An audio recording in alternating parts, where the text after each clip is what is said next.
वहाँ से सीधा हमारा विधानसभा का नाम नगरोटा बगवा विधानसभा में एक बड़ा रोड शो उनके लिए रखा गया है और उसके बाद गांधी ग्राउंड में एक जनसभा को संबोधित करेंगे।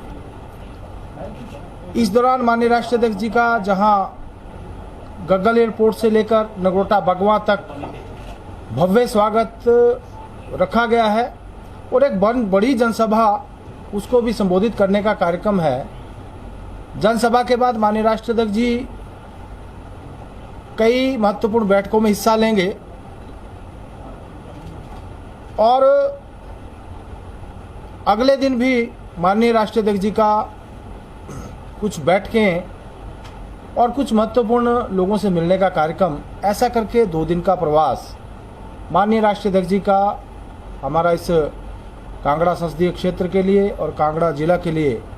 और मैं कहना चाहूँगा कि अभी शिमला संसदीय क्षेत्र में उनका प्रवास हुआ जिसमें कि पूरे संसदीय क्षेत्र के लोग शिमला पधारे थे। वहाँ पर भी एक भव्य रोड शो किया गया, एक बड़ी जनसभा का आयोजन किया गया। उसके बाद हमीरपुर संसदीय क्षेत्र में, और मैं कहना चाहूँगा कि हमारा जो बिलासपुर जिला है वहाँ माननीय राष्ट्रीय अध्यक्ष जी ने 2 दर्जन से ज़्यादा बड़ी बैठकें करके वहाँ लाखों कार्यकर्ताओं के साथ उनका न केवल मिलना हुआ, अर्थात उनका मार्गदर्शन भी हमको मिला। कुल मिलाकर एक बहुत सफलतम दौरा उनका पिछला दौरा रहा और इसी प्रकार से अब एक भव्य कार्यक्रम, एक बड़ा रोड शो, एक बड़ी जनसभा इस क्षेत्र में, इस संसदीय क्षेत्र में माननीय राष्ट्रीय अध्यक्ष जी की होने जा रही है। कुल मिलाकर इस प्रकार का उनका एक दौरा जो कि हम बहुत ही महत्वपूर्ण, मैं कहना चाहूँगा कि ऐसे समय में जब हम चुनावी वर्ष में हैं और चुनावी वर्ष में माननीय राष्ट्रीय अध्यक्ष जी का अपने प्रदेश में, हमारे लिए बड़े गर्व की बात है कि माननीय राष्ट्रीय अध्यक्ष जी हिमाचल जैसे छोटे से राज्य से आते हैं, आज दुनिया के सबसे बड़े राजनीतिक दल का प्रतिनिधित्व करते हैं और उनका नेतृत्व, उनके मार्गदर्शन में हिमाचल प्रदेश भारतीय जनता पार्टी आगे बढ़ रही है और आने वाले समय के लिए उनके नेतृत्व में, उनके मार्गदर्शन में आगे बढ़ते हुए जिस लक्ष्य की प्राप्ति के लिए हम लोग लगे हैं, जिस लक्ष्य को लेकर हम चले हैं, निश्चित रूप से उसमें हम कामयाब हो गए। तो कुल मिलाकर आज आपसे माननीय राष्ट्रीय अध्यक्ष जी के दौरे को लेकर मुझे मिलना था, वैसे भी क्योंकि बहुत लंबे समय के बाद आज आपसे रूबरू होने का मौका मिला। मैं मीडिया के सभी बंधुओं और बहनों से भी आग्रह करना चाहूँगा कि आपका भी उस कार्यक्रम में आप लोग आएँ, मैं आपको निमंत्रण भी देता हूँ। और माननीय नड्डा जी का हिमाचल प्रदेश आना और पूरे हिमाचल प्रदेश के लिए ये गर्व की बात है। उनका राष्ट्रीय अध्यक्ष, दुनिया के सबसे बड़े राजनीतिक दल के मुखिया के रूप में हिमाचल प्रदेश से उनका होना और हिमाचल प्रदेश का प्रतिनिधित्व करते हुए देश और दुनिया के अंदर आज जिस प्रकार से भाजपा आगे बढ़ रही है, उसमें माननीय जगत प्रकाश नड्डा जी का बहुत बड़ा योगदान है। तो मैं आप सबका भी अभिनंदन करता हूं कि आप भी उस कार्यक्रम में आएँ और मुझे पूर्ण विश्वास है कि एक बहुत बढ़िया और एक सफलतम दौरा उनका हिमाचल प्रदेश का रहे।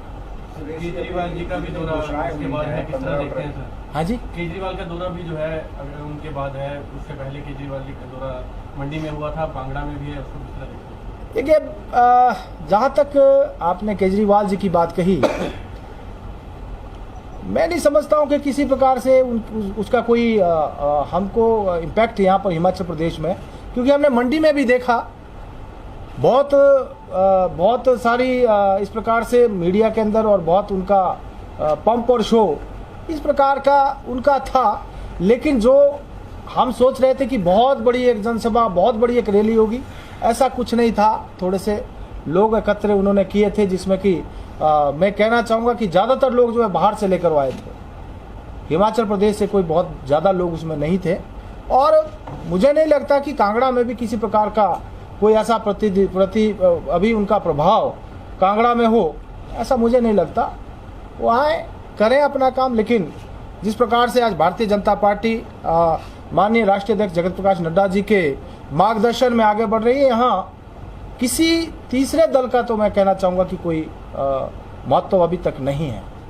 हिमाचल दिवस पर जो मुख्यमंत्री महोदय ने घोषणाएं की हैं, कुछ रियायतें दी, कुछ चीज़ों को मुफ्त देने की बात कही, ऐसी खबरें आई हैं कि आला कमान जो है खासकर प्रधानमंत्री जी वो नाराज थे इन घोषणाओं से कि उनको कंसल्ट नहीं किया गया। कितनी सच्चाई है इन खबरों में? देखिए, खैर मुझे इस बात की तो कोई जानकारी नहीं है, लेकिन मैं इतना अवश्य कहना चाहूँगा कि जिस प्रकार से प्रदेश की सरकार ने और विशेष रूप से माननीय जयराम ठाकुर जी ने सत्ता संभालते ही जो निर्णय लिए, उसमें चाहे हम बुजुर्गों की बात करें, जो पेंशन के लिए बहुत बड़ा निर्णय उस समय लिया गया था, जब आयु सीमा को घटाकर 80 से 70 वर्ष किया था, अब इसको 60 वर्ष कर दिया गया। इसी प्रकार से माननीय मोदी जी ने जो उज्ज्वला योजना देश भर में लागू की, उसी की तर्ज पे हिमाचल प्रदेश ने अपनी गृहिणी सुविधा योजना लाकर हर घर को गैस देने का काम किया, और आयुष्मान भारत योजना के तर्ज पर गृहिणी हिम केयर योजना प्रदेश में लागू की। अर्थात माननीय मोदी जी केंद्र में विभिन्न जो योजनाएं प्रारंभ कर रहे थे, जयराम ठाकुर जी उनको आगे बढ़ा रहे हैं। और हमें इस बात की खुशी होती है कि हिमाचल जैसा छोटा राज्य है, हम शिक्षा क्षेत्र की बात करें या स्वास्थ्य क्षेत्र की बात करें, महिला सशक्तिकरण की बात करें, और इस दिशा में हम बहुत आगे, हम अन्य बड़े राज्यों से भी बहुत आगे हैं। कुल मिलाकर जो घोषणाएं अभी बजट में हुई, मैं कहना चाहूँगा, और अभी जो हिमाचल दिवस के अवसर पर भी कुछ घोषणाएं हुई, आम जनमानस, आम जनता की जो डिमांड्स थी, उनकी मांगों को ध्यान में रखते हुए इस प्रकार के निर्णय लिए। सर साहब, आप कहते हैं कि आम आदमी पार्टी का, आप मतलब कि भाजपा कहती है कि आम आदमी पार्टी का कोई जनाधार नहीं है। भाजपा की ऐसी क्या मजबूरी होगी, या क्या सचमुच भाजपा को लगता है कि जो दो आम आदमी पार्टी से लीडर लिया गया, महिला और पुरुष, उसका जनाधार बहुत था, या उनके आने से भाजपा मिशन को रिपीट कर पाएगी? मजबूरी क्या थी सर भाजपा की? दुनिया देखिए, मैं कहना चाहूँगा दो नहीं, उनके प्रदेश के अध्यक्ष, उनके प्रदेश के संगठन मंत्री, एक जिला के अध्यक्ष, और उनकी जो महिला विंग की जो उनकी लीडर है प्रदेश की, 4 लोग तो जो महत्वपूर्ण, और आज अनेकों ऐसे लोग हैं जो आम आदमी पार्टी को छोड़कर भारतीय जनता पार्टी में सम्मिलित हो रहे हैं। अब आप इस बात से खुद ही अंदाजा लगा सकते हैं कि हिमाचल प्रदेश में उनका कितना प्रभुत्व होगा, जब उनके नेता खुद अपने आम आदमी पार्टी से तंग होकर भारतीय जनता पार्टी में आ रहे हैं। आप स्वयं इस बात का अंदाजा लगा सकते हैं। जो बात मैंने पहले भी कही कि हिमाचल प्रदेश में बहुत सारे तीसरे दल, कई बार ऐसे प्रयास हुए, लेकिन अभी वो समय नहीं है। आप डिनायल मोड में हैं, कांग्रेस भी डिनायल मोड में है कि आपका कोई जनाधार नहीं है, आपका कोई विरोध नहीं है, लेकिन क्या कारण है कि बीजेपी पिछले 1 महीने से कांग्रेस से ज्यादा आपका नाम ले रही है? या तो कहीं डर है मन में कि उनका इम्पैक्ट होगा और वो आपके मिशन रिपीट को भी खतरे में डाल सकता है? नहीं, देखिए, मैं एक बात कहना चाहूँगा कि भाजपा का एक्सेप्ट आपने क्वेश्चन किया, तो हम आपकी बात, हम कभी भी किसी की बात नहीं करते। भारतीय जनता पार्टी अपने विकास के दम पे, जिस प्रकार से हमने 4.25 वर्ष का कार्यकाल प्रदेश की सरकार का, 7.5 वर्ष का कार्यकाल नरेंद्र मोदी जी की सरकार का, और कोविड के समय में जिस प्रकार से हमारी सरकारों ने काम किया, हम केंद्र सरकार की बात करें जिसने कि 135 करोड़ लोगों के देश में मुफ्त वैक्सीन प्रोवाइड करने का काम किया। आज 190 करोड़ से ज़्यादा डोजेज देश के लोगों को दे दिए जा चुके हैं। 80 करोड़ लोगों को पिछले मार्च 2020 से लेकर सितंबर 2022 तक 5 किलो अनाज और 1 दाल देने का काम किया। इसी प्रकार से प्रदेश की सरकार ने सबसे पहले अपना प्रथम डोज भी पूरा किया, वैक्सीनेशन का सेकंड डोज भी किया, आज बूस्टर डोज भी लग रहे हैं, और बच्चों को भी वैक्सीनेशन दिया जा रहा है। और इसी प्रकार से कोविड के समय में जिस प्रकार से हर वर्ग को राहत देने का काम दोनों सरकारों ने किया है। मैं कहना चाहूँगा कि हमने विकास भी 4.25 वर्ष का कार्यकाल में जयराम ठाकुर जी के नेतृत्व में विकास में भी कोई कमी नहीं छोड़ी, और कोरोना से लड़ाई में भी कोई कमी नहीं छोड़ी। आज जिस प्रकार से प्रदेश की जनता भारतीय जनता पार्टी के साथ खड़ी है, और मैं समझता हूं कि आने वाले समय में इसी प्रकार से अभी 6 महीने का हमारे पास कार्यकाल बचा है, इस दौरान भी बहुत महत्वपूर्ण फैसले और बहुत सारे काम, चाहे विकासात्मक दृष्टि से हम करेंगे, और मुझे विश्वास है कि जिस लक्ष्य को लेकर चले हैं उसमें हमें जरूर कामयाबी मिलेगी। सर, आप जनता आपके कार्यों को देखकर ही वोट करती, तो आप चुनाव नहीं जीतते चार? देखिए, जहाँ तक उपचुनाव की बात है, ठीक है, उपचुनाव में कुछ कमियां रहीं, हम मानते हैं कि कुछ कमियां रहीं, लेकिन पार्टी उन सब कमियों को ध्यान में रखते हुए उनमें सुधार करते हुए आगे बढ़ रही है और आने वाले समय में निश्चित रूप से हम अपने लक्ष्य को प्राप्त करेंगे। सर, आम आदमी पार्टी कह रही है कि अगर हम वादे करते हैं तो उसे मुफ्तखोरी का नाम दिया जाता है और सरकार खुद बड़ी बड़ी घोषणा कर रही है, जैसे 125 यूनिट बिजली माफ कर दी गई, 50% किराया कर दिया गया। तो उन्होंने कहा कि कहीं ना कहीं हमारा डर है, लेकिन जब हम बात करते हैं तो हमें मुफ्तखोरी का। नहीं, मैंने पहले इस बात को कह दिया कि हम तो स्टार्टिंग से ही हमारी सरकार उस ढंग से काम कर रही है। हमने पेंशन की बात मैंने अभी की, मैंने हिम केयर की बात की, मैंने स्वावलंबन योजना की बात, जिसमें कि हम युवाओं को स्वरोजगार को के लिए प्रेरित करने के लिए लोगों को ऋण मुहैया करवा रहे हैं, उस पर सब्सिडी दे रहे हैं और बहुत सारी ऐसी जन कल्याणकारी योजनाएं प्रदेश सरकार ऑलरेडी कर रही है। तो उसमें कोई ऐसा नहीं है कि कुछ। मैं ये भी बताना चाहूँगा, बसों में जब हमारी सरकार पूर्व में माननीय धूमल जी के नेतृत्व में थी तो रक्षाबंधन और भैया दूज के दिन मुफ्त बस की यात्रा का हमने सुविधा उस समय भी हमारी सरकार ने दी थी। तो हमारी सरकारें लगातार इस और प्रयास करती हैं और पहले भी ये प्रयास हुए और अभी वर्तमान सरकार में भी इसी प्रकार से जो निर्णय लिया गया है आम जनता के ध्यान में रखते हुए, पहले उसको 60 यूनिट तक फ्री बिजली देने की बात कही थी, अभी जो 125 यूनिट तक और करीब 11 लाख उपभोक्ताओं को इसका सीधा लाभ मिलेगा। इसी प्रकार से हिमाचल प्रदेश में हम क्योंकि बिजली सरप्लस स्टेट है, हम तो दूसरे स्टेटों को बिजली देते हैं, तो एक बहुत बड़ा निर्णय जो है जनहित में लिया गया है। इसी प्रकार से मैं ये कहना चाहूँगा, जो दूसरा निर्णय एक जो पेयजल वाली जहाँ तक बात है, मैं ये भी बताना चाहूँगा कि पिछले 50 वर्षों में हमारे हिमाचल प्रदेश में करीब 7,63,000 नल जो है प्रदेश में लगे थे, लेकिन पिछले 2.5 वर्षों में 8 लाख से ज़्यादा नल लगाने का काम हमारी सरकार ने किया है। और माननीय मोदी जी ने हर घर में नल और नल में शुद्ध जल, उस दृष्टि से हिमाचल प्रदेश आज देश का पहला ऐसा राज्य है जो सबसे ज़्यादा तेज गति से काम कर रहा है। और इस वर्ष के अंत तक हम प्रदेश भर में हर घर में नल भी लगाएंगे और हर घर को जल भी देंगे, उस दृष्टि से हम आगे बढ़ रहे हैं। सर, आपने कहा कि बिजली हम दूसरे राज्यों को देते हैं, लेकिन सीमेंट भी हमारे ही प्रदेश में तैयार होता है, लेकिन उसकी कीमतें लगातार बढ़ रही हैं। देखिए, जहाँ तक सीमेंट की बात है, आज हम देखते हैं कि बहुत सारे ऐसे विषय हैं जो सरकार के ध्यान में है और जहाँ पर जैसा भी जिस चीज़ के ऊपर भी कदम उठाए जाने की आवश्यकता है, प्रदेश सरकार उस समय पर कदम उठाती रहती है। आपने विषय ध्यान में लाया है, मैं सरकार से इसके विषय में बात करूँगा। सर, पार्टी को संगठित करने के लिए किस तरह की योजना पर काम कर रहे हैं, क्योंकि चुनावी वर्ष है और हम लोग देख रहे हैं कि जब भी मुख्यमंत्री आते हैं या अन्य लोग आते हैं तो अलग अलग धड़ों में जो है वो उनका स्वागत होता है। पीछे भी आपकी यहाँ बैठक हुई तो रूठों को मनाने के लिए भी बात की गई, लेकिन अब कार्यकर्ता जो है वो टूटकर कहीं ना कहीं दूसरे दलों को भी ज्वाइन कर रहे हैं। किस तरह की योजना पर काम कर रही है? नहीं, देखिए, पार्टी पूर्ण रूप से संगठित है, मुझे नहीं लगता कि कहीं ऐसा धड़ेबाजी वाली बात कहीं पर है।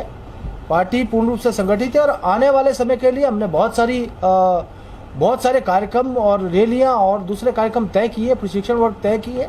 अभी हमारा एक अभियान चला हुआ जो 6 अप्रैल से 30 अप्रैल तक चलेगा, जिसमें हम चले बूथ की ओर, बढ़े जीत की ओर, और महासंपर्क अभियान हर विधानसभा क्षेत्रों में चला हुआ है। उसमें हम हमारे जो त्रिदेव है, अर्थात हमारे जो बूथ अध्यक्ष है, BLA हैं, बूथ पालक हैं, उनके घरों पर हम नेम प्लेटें लगा रहे हैं उनके नाम की। इसके साथ जो ग्राम केंद्र के प्रमुख हैं उनके घरों में भी नेम प्लेट लगा रहे हैं, उनके घरों में बड़े झंडे लगा रहे हैं। कश्यप जी, जो आपके विधायक हैं, मंत्री हैं या नेता हैं संबंधित क्षेत्रों के, वो अपने कार्यकर्ताओं को, पार्टी के पदाधिकारियों को संभाल पाएं, लोगों को मनाकर साथ लेकर चलें, इसके लिए पार्टी देखिए, जैसा मैंने अभी कहा है, महासंपर्क अभियान हमारा चल रहा है, जिसमें हमारे सभी सांसद हैं, हमारे विधायक हैं, हमारे मंत्रीगण हैं, उनको हर बूथ तक पहुंच के हर कार्यकर्ता के साथ मिलना, पन्ना प्रमुखों के साथ बैठक करना, अपने त्रिदेव के साथ बैठक करना, आम जनता के साथ मिलना, और उस दृष्टि से हम बहुत सारे कार्यक्रम कर रहे हैं। आने वाले समय में बहुत सारे हम जो है त्रिदेव के सम्मेलन करेंगे, पन्ना प्रमुखों के सम्मेलन करेंगे, हम पंच परमेश्वर सम्मेलन करने जा रहे हैं, लाभार्थी सम्मेलन करने जा रहे हैं। ऐसा नए कार्यक्रम हमने तय किए हैं और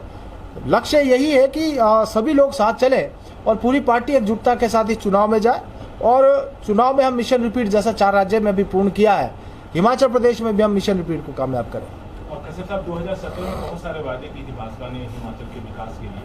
कई सारे अभी भी अधूरे दिख रहे हैं, जिसमें प्रमुखता के साथ अगर हम नेशनल हाईवे की बात करें, जिसके लिए गडकरी जी हमीरपुर में आकर बहुत सारी योजनाओं को प्रदेश पर खटा करके दिखाया उन्होंने, लेकिन नेशनल हाईवे एक बड़ी समस्या है, अभी तक आपने वादे पूरे नहीं किए। हर एक सवाल पर आप कहते हैं सरकार के ध्यान में पूरा किया जाएगा। 4.5 साल का कार्यकाल समाप्त हो गया, अब चुनावी दौर आ गया है, क्या अगले चुनाव में भी यही आपका? देखिए, आपकी बात से मैं सहमत हूँ। 69 नेशनल हाईवेज की बात हुई थी, लेकिन ये भी मैं आपको बताना चाहूँगा कि 25 नेशनल हाईवे के लिए इन प्रिंसिपल मंजूरी हो चुकी थी। लेकिन 2020 में कोविड का, मैं आपको बताऊं कि मार्च 2020 में ही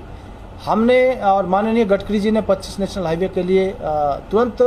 उसका कार्य प्रारंभ करने के लिए और उस दिशा से आगे बढ़ने की बात की थी। लेकिन कोविड के कारण पिछले 2 वर्षों के दौरान जिस प्रकार से पूरी दुनिया और देश की अर्थव्यवस्था का नुकसान हुआ, और हम जानते हैं कि स्टैंड स्टिल की स्थिति में हम लोग पहुंच गए थे, ऐसे समय में उसमें डिले हुआ है। लेकिन आने वाले समय में उसको हम पूरा करेंगे और निश्चित रूप से इस दिशा से भी हम आगे बढ़ेंगे। मुख्यमंत्री द्वारा जो 15 अप्रैल को जो हिमाचल बस के पक्ष में जो घोषणाएं की थी, कहीं ना कहीं आपके नेताओं का ये कहना है कि जो मंडी रोड शो हुआ था पार्टी का, उसका प्रभाव जो है प्रभाव से देखिए, प्रश्न आप पहले भी आ चुका है, लेकिन मैं इतना अवश्य कहना चाहूंगा कि जो भी घोषणाएं हुई हैं वो आम जनता, हिमाचल की जनता के ध्यान, उनकी मांगों को ध्यान में रखकर की गई है।